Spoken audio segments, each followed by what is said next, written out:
આજે આપણે બનાવીશું માત્ર 15 મિનિટમાં તૈયાર થતો હેલ્ધી અને ટેસ્ટી સોજીનો નાસ્તો. આ નાસ્તો તમે બાળકોને લંચ બોક્સમાં કે હળવા ડિનર માટે કે પછી બ્રેકફાસ્ટમાં બનાવી શકો છો. જય શ્રી કૃષ્ણ મિત્રો, હું તૃષા's રેસીપી ગુજરાતી ઉપર તમારું હાર્દિક સ્વાગત કરું છું. તો ચાલો આજની નવી રેસીપી શરૂ કરીએ. તો મેં અહીંયા એક મિક્સરનો જાર લઈ લીધો છે. તેમાં આપણે 2 વાટકી ભરી સોજી નાખીશું. અહીંયા તમે સોજી કે રવો એટલે જાડી કે પતલી સોજી લઈ શકો છો. સાથે જ 1 ચમચી ભરીને તેલ નાખીશું, જેનાથી આપણો નાસ્તો એકદમ સરસ સોફ્ટ બનશે. હવે 3 ચમચી જેવું દહીં નાખી દઈશું. અહીંયા બહુ ખાટું દહીં ન લેવું. હવે થોડો ગળચટ્ટો ટેસ્ટ આવે ને તે માટે 1 ચમચી ખાંડ ઉમેરીશું. અડધી ચમચી જેવું કે પછી સ્વાદ અનુસાર મીઠું નાખી લઈશું. બધી જ વસ્તુને સારી રીતે ગ્રાઇન્ડ કરી લઈશું.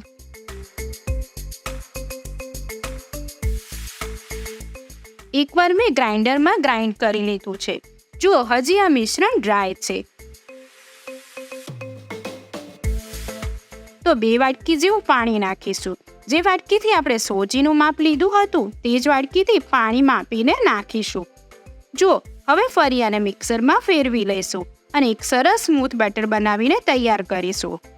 આપણું એકદમ સરસ બેટર બનીને તૈયાર છે. હવે આગળની પ્રોસેસ કરવા માટે એક બાઉલમાં આ બેટરને કાઢી લઈશું.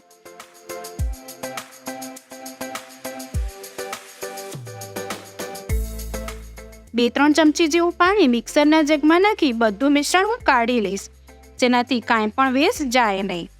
જો આપણે આવી રીતનું બેટર તૈયાર કરીશું. બસ આપણે બેટરને આટલું જ થીક રાખવાનું છે. હજી નાસ્તાને વધુ ટેસ્ટી અને હેલ્ધી બનાવવા માટે થોડા શાકભાજી એડ કરીશું. જેમ કે અહીંયા 1 ઝીણું સમારેલું ટામેટું મેં લીધું છે અને સાથે 2 લીલા મરચાં અને થોડી કોથમીરને પણ ઝીણી સમારી એડ કરીશું. અહીંયા નાસ્તાને વધુ ટેસ્ટી બનાવવા માટે કોર્ન, કેપ્સિકમ, ગાજર જેવા શાક નાખવાથી નાસ્તો એકદમ કલરફુલ બનશે અને બાળકોથી લઈ વડીલોને પણ આ નાસ્તો ખૂબ જ ભાવશે અને તમને આ વારંવાર બનાવવાની ફરમાઈશ આવશે. તો બેટરને મેં સરસ હલાવી દીધું છે. હવે નાસ્તો એકદમ સ્પોન્જી અને ફૂલેલો બને તે માટે એક ઈનોનું પેકેટ આપણે એડ કરીશું અને થોડું ઉપરથી પાણી નાખી ઈનોને સરસ એક્ટિવેટ કરી લઈશું. ઈનોની જગ્યાએ તમે 1/4 ટીસ્પૂન ખાવાનો સોડા પણ તમે વાપરી શકો છો. બેટરને આપણે સરસ હલાવીને મિક્સ કરી લઈશું.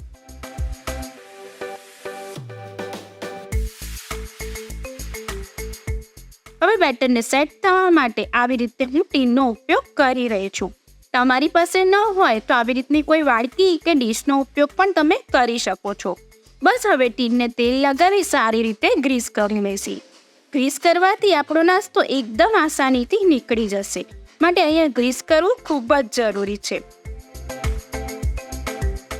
હવે આપણે ટીનમાં બધું જ બેટર નાખી દઈશું.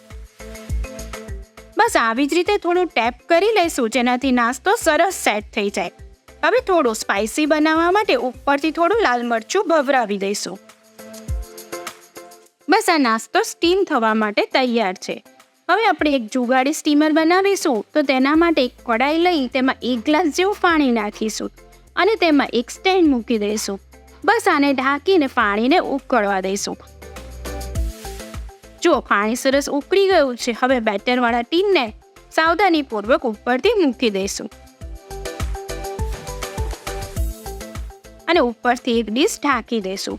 મારી પાસે હજુ થોડું બેટર વધ્યું છે, તો તેને આવી રીતે 2 વાટકીમાં નાખી ઉપરથી હું મૂકી દઈશ અને તેને સ્ટીમ થવા માટે લગભગ 12 મિનિટ જેવું થશે.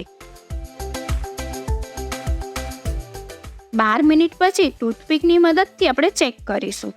જો ચાકુ અથવા ટૂથપીક ક્લીન આવે ને તો સમજો કે આપણો નાસ્તો સરસ સેટ થઈ ગયો છે. હવે સાવધાનીપૂર્વક વાડકી અને ટીન બંનેને બહાર કાઢી દઈશું. બસ હવે આ બધાને રૂમ ટેમ્પરેચર પર આવવા દઈશું. રૂમ ટેમ્પરેચર પર આવી જશે ને તો આપણો નાસ્તો ઇઝીલી નીકળી જશે. સરસ થોડું ઠંડુ થઈ ગયું છે. હવે નાસ્તાને સારી રીતે નીકાળવા માટે ચપ્પુથી આવી રીતે સાઈડને છોડાઈ લઈશું અને પ્લેટમાં આવી રીતે પલટાવી દઈશું. જો મેં એક પ્લેટમાં આવી રીતે નાસ્તો નીકાળી લીધો છે. જો જોવામાં જ એટલો સરસ લાગે છે ને. હવે નાસ્તાને સરસ રીતે આપણે કટ કરીશું. જો હું જ્યારે કટ કરું છું ને ત્યારે તમે જોઈ શકો છો કે આપણો નાસ્તો કેટલો સોફ્ટ બન્યો છે. તમે ઈચ્છો તો આ નાસ્તાને આવી જ રીતે ખાઈ શકો છો.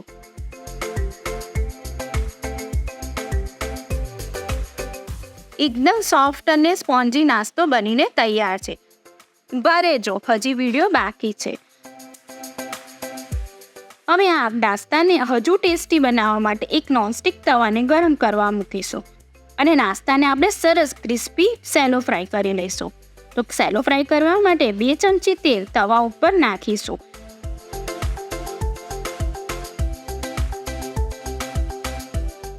હવે સોજીના નાસ્તાને સરસ સેલો ફ્રાય કરવા માટે તવા ઉપર સારી રીતે ગોઠવી દઈશું.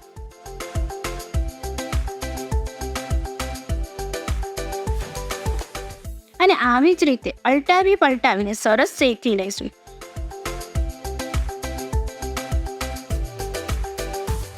જો ખૂબ જ ઓછા તેલમાં આપણે સરસ ક્રિસ્પી નાસ્તો બનાવીને આપણે આ નાસ્તો તૈયાર કર્યો છે. ખૂબ જ ઓછી સામગ્રીથી 2 ચમચી તેલમાં સરસ ક્રિસ્પી નાસ્તો બનીને તૈયાર છે. તો રાહ કોની જુઓ છો, આજે જ આ સોજીનો ક્રિસ્પી નાસ્તો બનાવો.